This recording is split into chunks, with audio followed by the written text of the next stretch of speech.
Киберкобра на связи. Если ты, молодой поц, хочешь получать деньги из CPA-сетей, но не знаешь, где взять трафик, тогда кликай по ссылке в описании. Киберкобра научит тебя выжимать трафик из Инстаграма и сливать на CPA-сети, и ты станешь богат, мой друг!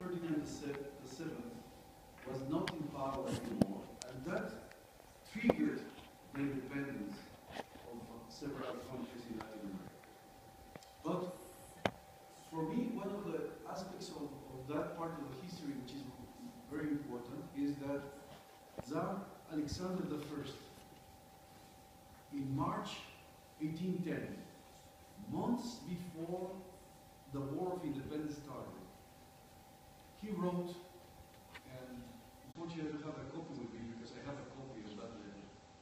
He wrote the Tsar to his ambassador in Washington. And he gave him instruction to watch what's happening in Latin America.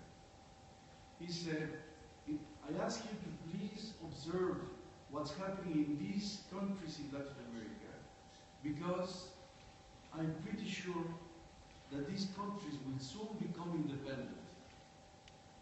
And months later, the War of Independence in Mexico started. So, what is very nice of this part of the history is that Tsar Alexander I already had in his mind, consider the distance from St. Pete to Washington and the continent, he already had in mind